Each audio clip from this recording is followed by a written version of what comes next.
আগের ভিডিওতে আমরা কাকিমার বাড়ি থেকে নিয়ে আসা এই গপুটা এখান পর্যন্ত নিয়ে এসেছিলাম। আজকের ভিডিওতে আমরা প্রথম শুরু করব গপুর সিংহাসন রং করা দিয়ে। গপুর সিংহাসনটাকে রং করা শুরু করেছিলাম। গপুর সিংহাসনটার যা অবস্থা হয়েছিল, রং না করলে হতোই না। এদিকে আমরা গপুকে সাজালাম, গপুর ড্রেস বানালাম, গপুকে রেডি করলাম। কিন্তু জানো তো, প্রথমে কাকিমা নিজেই গপুকে দিতে রাজি হয়েছিল, কিন্তু যখনই গপুকে সাজিয়ে পরিষ্কার করে পুজো শেষ হলো, ঠিক তখনই কাকিমা গপুকে নিয়ে চলে যাবে বলল। মানুষ কেমনই হয় তাই না?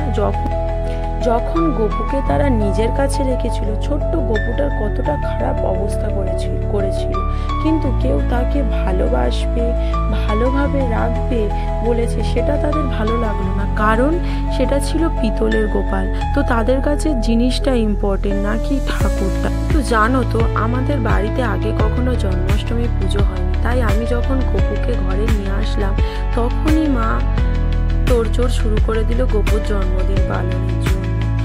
তো এটা ছিল আমাদের বাড়িতে ফার্স্ট গপুর বার্থডে সেলিব্রেশন। তো ফার্স্ট বার্থডে সেলিব্রেশনটা একটু স্পেশাল তো করতেই হবে, কিন্তু কাকিমার কথাটা শুনে সবার মন খারাপ হয়ে গিয়েছিল। কিন্তু সে যা হবে পরে দেখা যাবে। কিন্তু গোপালের বার্থডেটা, ফার্স্ট বার্থডেটা আমাদের বাড়িতে ঠিক এইভাবে পালন করেছিলাম।